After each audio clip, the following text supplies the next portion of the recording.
Hello all, and welcome to Stingray Tom's Florida and another deeper dive into the archive. Today I'm taking a brief look at two of the state's most important historic attractions, Weeki Wachee and Silver Springs. Instead of covering their long histories, I'll be looking at some interesting documents that are in the archive. I'll be showing you 5 editions of a Souvenir magazine that was sold at the parks. They range from 1966 to 1972. This is the very end of the golden age of Florida tourism, which spans the 1950s and 60s. That remarkable time for the state's attractions would be over by 1971 when Walt Disney World opened. I cover the golden era in my video, A Brief History of Florida Tourism. Let's take a very quick look at the origin of both attractions. In 1878, it's believed that the glass-bottom boats were invented at the springs that create the Silver River.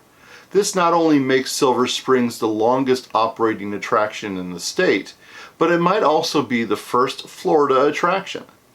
Of course, there were plenty of things to see and do before 1878, but it's hard to call any of them attractions. To me, an attraction would include some sort of human development, and there are many springs in Florida that are little more than swimming holes even today. As a place for swimming and relaxing, Silver Springs was enjoyed by Americans as early as the 1840s. When Spain ceded Florida to the U.S. in 1821, Americans were quick to explore and settle in the largely uninhabited land. St. Augustine was already developed, and the new settlers moved just across the Georgia border as well as along the St. Johns River area. By the late 1830s, tourists were also arriving to explore Florida's semi-tropical landscape, beaches, and plantations, which had been established by the British years before.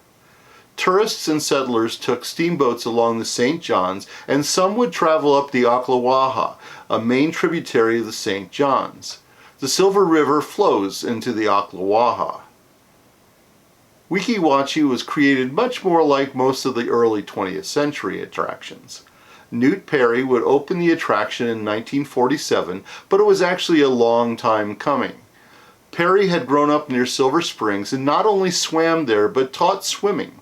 In the 1920s, he was the Ocala High School swimming coach at the age of 16, and later, after graduating from the University of Florida, he worked at both Silver Springs and Wakulla Springs.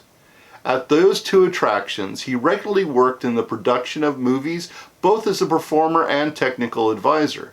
Finally, he created Weeki Wachee as the world epicenter of mermaids.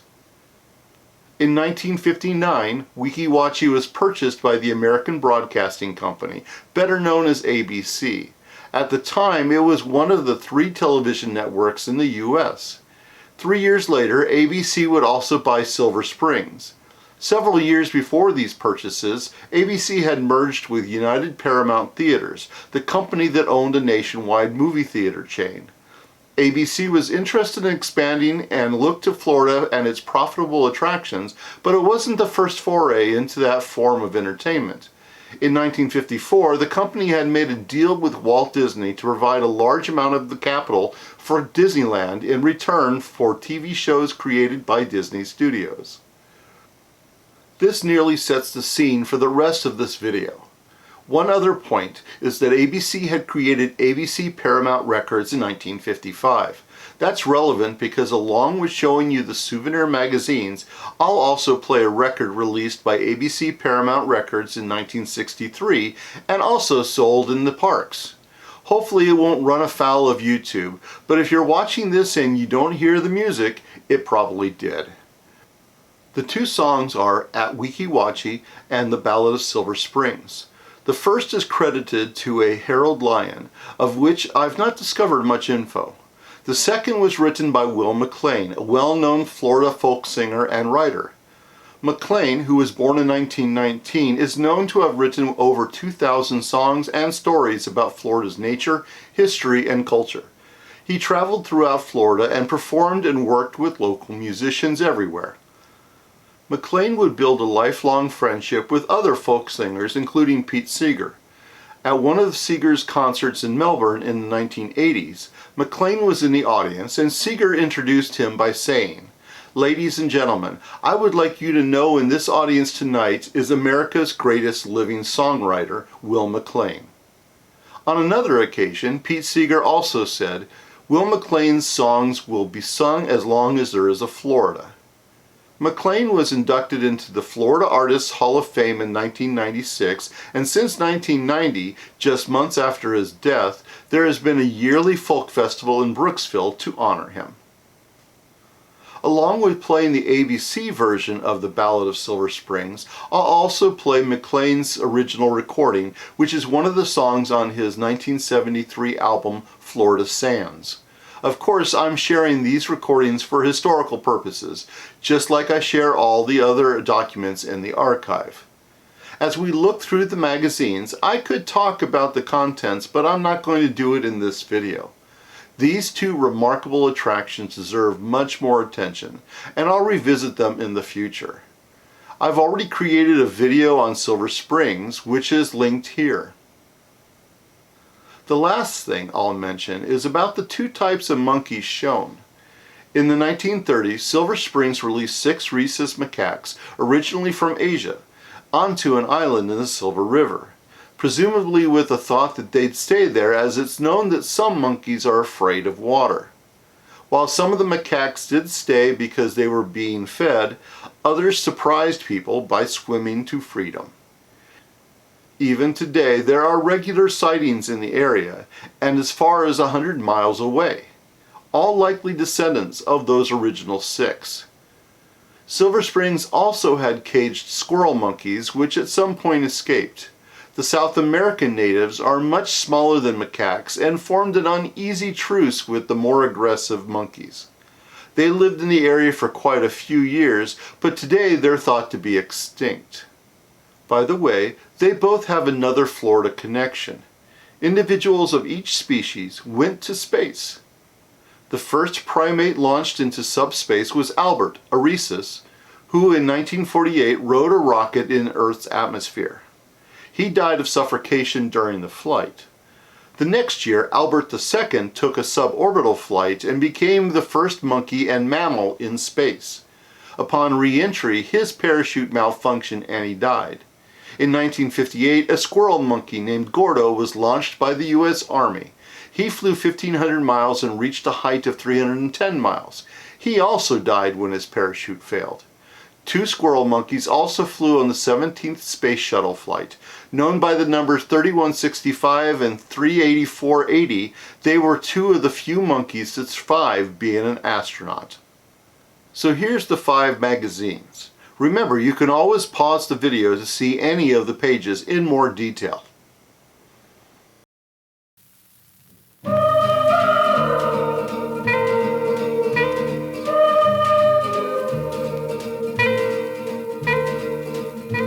I'll tell a sad legend, your heart it will ring. I'll sing you the ballad of Silver Springs. I'll tell of Miss Mayo and where she does sleep in the bridal chamber way down in the deep. A true love had gone from this enchanted land to study and practice the just laws of man. No word from her darling for over a year. Her heart it was broken, she wasted in tears.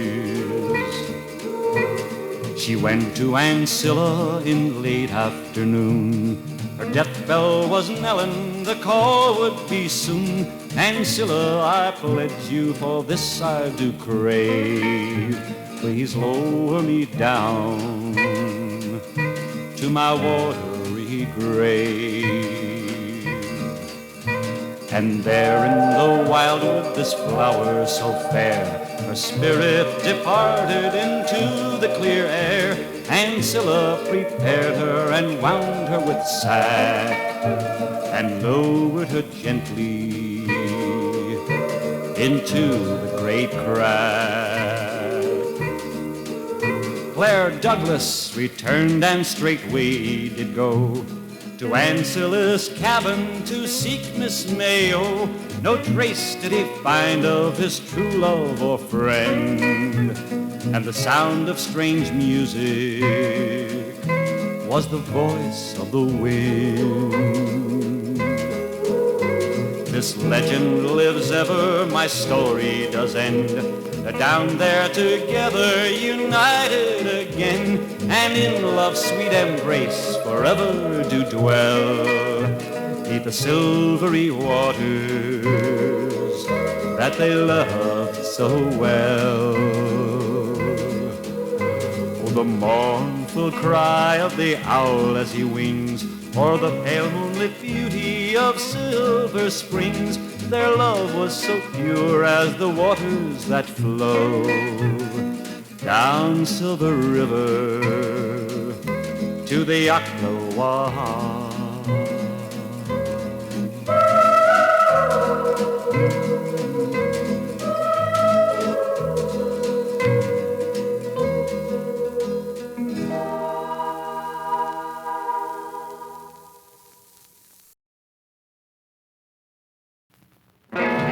Weeki Wachee is the place to be. Weeki Wachee is the place to be. At Weeki Wachee, if you think you see mermaids Weeki Wachee, floating in the waters of blue, don't rub your eyes in surprise that you see mermaids, because at Weeki Wachee you do. At Weeki Wachee, as you drift among flowers, Weeki Wachee, you will then be dreaming anew. So let your heart be a part of happy hours, for dreams at Weeki Wachee come true. And you will hear enchanting music from a strange enchanted song. Just let the music weave its magic as you go strolling along. At Weeki Wachee you will think you're in heaven, Weeki Wachee, looking at the world from a star.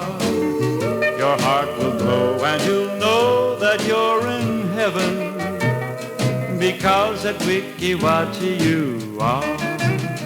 at Weeki Wachee, if you think you see mermaids floating in the waters of blue. Don't rub your eyes in surprise that you see mermaids, because at Weeki Wachee you do. And you will hear enchanting music from a strange enchanted song. Just let the music weave its magic as you go strolling along. At Weeki Wachee you will think you're in heaven, Weeki Wachee, looking at the world from a star. Your heart will glow and you'll know that you're in heaven, because at Weeki Wachee you are. Weeki Wachee is the place to be. Weeki Wachee, Weeki Wachee is the place to be. why don't you go? Weeki Wachee is the place to be.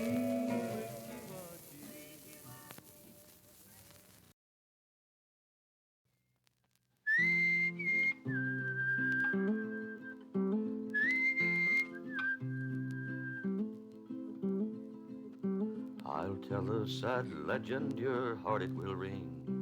I'll sing you the ballad of Silver Springs. I'll tell of Miss Mayo and where she does sleep in the bridal chamber, way down in the deep. Her true love had gone from this enchanted land to study and practice the just laws of man. No word from her, darling, for over a year. Her heart it was broken, she wasted in tears. She went to Aunt Scylla in late afternoon. Her death bell was knelling, the call would be soon, Aunt Scylla, I pledge you, for this do I crave. Please lower me down to my watery grave. And there in the wildwood this flower so fair, her spirit departed into the clear air. Aunt Scylla prepared her and wound her with sack, and lowered her gently into the great crack.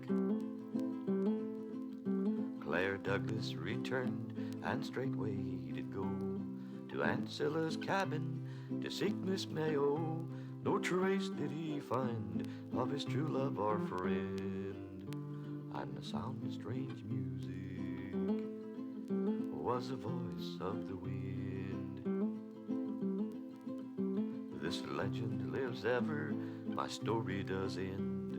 They're down there together, united again, and in love's sweet embrace forever do dwell, 'neath the silvery waters that they love so well. Oh, the mournful cry of the owl as he weans, or the pale moonlit beauty of Silver Springs. Their love was so pure as the waters that flow down Silver River to the Ocklawaha.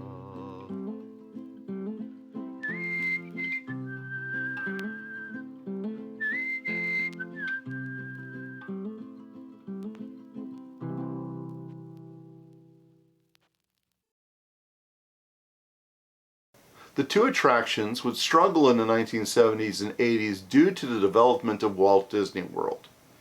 Ironically, their parent company ABC fostered this situation by funding the construction of Disneyland, which led directly to Disney World.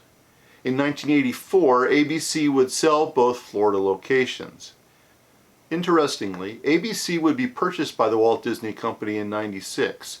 If Weeki Wachee and Silver Springs hadn't been sold 11 years earlier, they would have become Disney properties. Eventually, both would be taken over by the state and added to its park system. Weeki Wachee State Park opened in 2008 and Silver Springs State Park opened in 2013. Both continue to operate, and there are regular mermaid shows and glass-bottom boat trips for tourists to enjoy. In 2023, Weeki Wachee will be 76 years old, while Silver Springs will reach 144, clearly the granddad of Florida attractions. Thanks for watching this video. Please hit the like button if you learned something and enjoyed it. Please subscribe to the channel to learn more about Florida tourism history. Stingray Tom's Florida, traveling through time around the Sunshine State.